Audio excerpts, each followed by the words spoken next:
Hello everyone and welcome back to another video, and today we've got F1 Manager. Yes, a trailer has dropped today. We're going to have a look at it right now, and I'm just wondering actually whether by about the end of August we're going to end up with F1 fatigue, because obviously we've got this game coming out and F1 22 as well. Is it going to be like the old days when EA had F1 2000, 2001 come out at pretty much the same time, just a few months apart from the official Studio Liverpool games? I just wondered, but no, hopefully it won't be, because this is an F1 Manager game, which is completely separate, of course, from the Codemasters series of F1 games. So here's the trailer.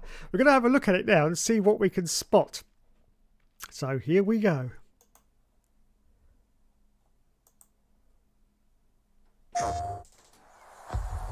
This is not a challenge for the faint-hearted. Oh, Crofty. Now that means he obviously hasn't got an exclusive license with Codemasters, and he can basically be a dirty little slut and go anywhere he wants, which is great news, great news. Not that I like Crofty, but you know, the fact that he's not actually just exclusively in F1 22 is great news. I love it, I love it. Come on, Crofty, carry on. Where the 20 best drivers in the world come together to take on some of the world's most historic circuits. And that legacy continues today. It's lights out and away we go. Now, just want to stop that frame right there. Just look at those graphics. Now, obviously, they're not as good as F1 22 by Codemasters. But what you got to remember is this is a manager game, and it can still produce graphics that look like that. In fact, in some instances, I would say that looks better than F1 22. There's not quite the same amount of detail there if you look at the cars very closely, but I'll tell you what, it's bloody impressive. Bloody impressive. We don't know what this version is, whether it's the console version, you know, the PS4, PS5 or whatever, or it may be the PC version, I don't know. But I would say that still looks bloody impressive for a manager game.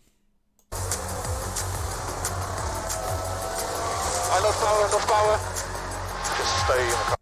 Okay, so here's our first screenshot that we've just done a freeze frame on, and this obviously is the race strategy screen where you can see where you can change the options. Now look at the sliders on there. They're, you know, they look a lot better than the Codemasters games, to be honest, I have to say, where you can just slide up and down and select when you want to come in for your strategy. So I like that. I like that a lot. There's not much in it at the front, with the two cars constantly vying for first place. It's a thrilling battle with neither driver giving an inch. We might... Oh, now here we've got a very good screen. Obviously, as it's a management game, there is a lot of statistics and a lot of things to sort out. And as you can see on the screen right there, wow, this is just so much more in-depth than a Codemasters game. But of course it is going to be, because it's a management game, so we can't really compare it apples and oranges, because it's completely different. But I have to say, there is a lot of things to take in just on that screen right there. Just look at it. Look, got drag reduction, downforce, and look at the values that you can adjust on there as well. I just think that's brilliant, really do. Now, there's going to be a lot of nerds out there that are going to be very happy to play this game, I have to say. A lot of nerds.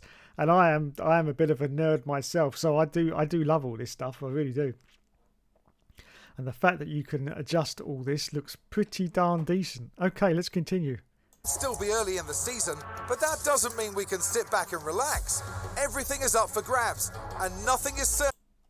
Okay, so we just another sort of pause there. This looks like sort of an email introduction screen where you're getting lots of messages from, I don't know, your engineers. There you go. You see, hello team, our engineers just finished work on the new rear wing. So you can add parts onto the car, new parts onto the car, look like the Codemasters games, but quite possibly a lot more in depth, of course. I would say a lot more in depth than F1 22, because I'm pretty sure in F1 22 we're going to end up with that development wheel like we've had for about the past 5 or 6 years now, where you just add parts onto the car. They did try to alter it a little bit on F1 21, but in actual fact I think they made that go backwards. I didn't like the interface on F1 2021 for like the parts. I didn't understand it, for one thing.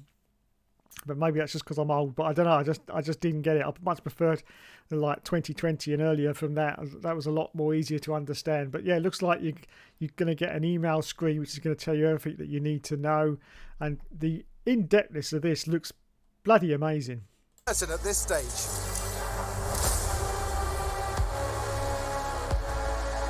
Here we go with the Azerbaijan Grand Prix. Okay, so this looks like the screen you're going to get when you're actually in command of your team, in command of your car and what it is you want to do. You've got pace commands, as you can see off to the right-hand side, so you can... Now, this reminds me a little bit of the last Grid game on the PS3, Grid Autosport. Yes.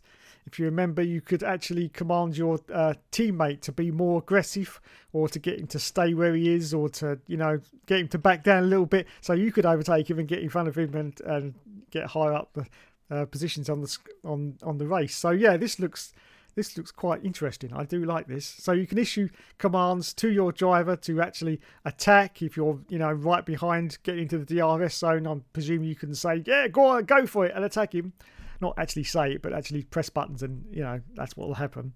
And so yeah, I do like that a lot. Down in the right hand corner, you can see we've got like the fuel that you've got on board. Obviously, you can't change fuel, but it's nice to know how much you've got on board. That's another thing that I haven't been liking with the Codemasters games, especially last year's one, 2021, with the fuel and the fact that they got rid of the rich mix. I know that's how it works in real life Formula One, but I just thought that was a little bit of a mistake, getting rid of the rich mix, because you go onto standard fuel now, and I mean, I keep taking 2 laps of fuel out on a 50% race, and I still end up with about 2 laps of fuel at the end. There's no strategy with the fuel anymore. You can't take the fuel right down to the last margins. It's impossible, because there's no way of running in rich mix, and you can't run in lean mix either, only during a safety car, which is, you know, a little bit crap, to be honest. So yeah, I do like the fact that you've got fuel indicators on the screen now.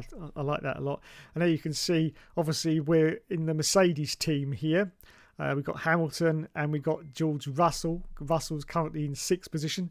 Lewis Hamilton, very unrealistically, is in 1st place. All right, calm down, Lewis Hamilton fans, calm down now. But yeah, I do like that screen very much indeed, and there's just so much information going on. And if that's going to be going on throughout the whole of the race, I think this is going to be a very enjoyable game indeed. Very enjoyable. Let's continue. So here's your session screen at the moment, as you can see, and it's telling you, look, tyre wear in a 100% percentage. I like that. That's pretty decent, I have to say. Also tells you if any of the drivers have got penalties, and just everything is on there on the screen, which is great. I think we should be satisfied with the step we've done, at least here. Now, is this just the trailer with these voices, or are these drivers' voices actually going to be in the game? Because if they are, that's really, I think, going to add a really nice element if those driver voices are going to be in. And we'll have to wait until the 25th of August, which is when it's due for release, F1 Manager, to find out. But if they are actually in the game, that's got a slight edge on the Codemasters games, hasn't it? Because they don't have that in there. No, unless they've got it in F1 22, which I rather doubt. Yes, because the game must be already completed by now, because it comes out on the 1st of July, of course. Anyway, let's continue with the trailer. Oh no, it's a spin! Oh, it's a spin! Oh, wowzers, me trousers. Pit lane. Go feedback.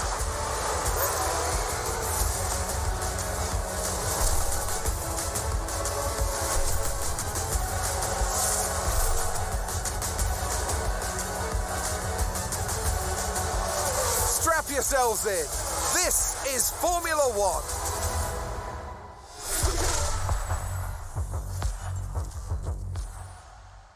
Yes, it is. So there you go, a very short trailer. If you pre-order it, you can get it on the 25th of August. I think it's due out on the end of August, like the 30th of August. and it comes out on PS5 and PS4. So there you go, a very short trailer. Not a lot of information in that trailer you can sort of gain from it, apart from the fact that on first impressions, I am very impressed with this game. What do you think? Do you think it's going to overtake F1 22? Now, of course, when F1 22 comes out on the 1st of July, they've basically got 2 months to get as many sales and to get as much interest and popularity they can get into that game before this one comes out, because I think this game is going to push F1 22 to the sidelines. Just like, if you noticed, the last grid game, Grid Legends, which came out 1 week before GT7 and absolutely sunk without a trace. Who was even playing Grid Legends 4 days after it launched? We had loads of YouTubers, they did one video on it and that was it, and it was gone. And right now, where's Grid Legends? Completely disappeared because GT7 came out 1 week later and it was gone. So they've got to really sort themselves out, Codemasters, and get as much interest into F1 22 as they can before this one comes out, or they're going to be in real trouble, I think. Real trouble as regards to sales. So anyway, there you go. That was just a quick glimpse of F1 Manager 22, available on the 25th of August. Anyway, let me know what you think. Do you think this is going to be the one to beat F1 22 or not? How impressed were you with just that very, very small glimpse? Now, I just noticed something else in the left-hand corner. I just noticed something. Have you just seen it? I've only just seen it. This is something else that F1 22 hasn't got. Formula 3. See that? Formula 3 and Formula 2 and Formula 1. Wow. Makes you wonder, doesn't it? How they managed to get Formula 3 and yet the official F1 game from Codemasters, EA Sports, couldn't. Interesting. Interesting indeed. Anyway, thanks so much for watching, everyone. And I will catch you in the next video. Thank you and have a good evening.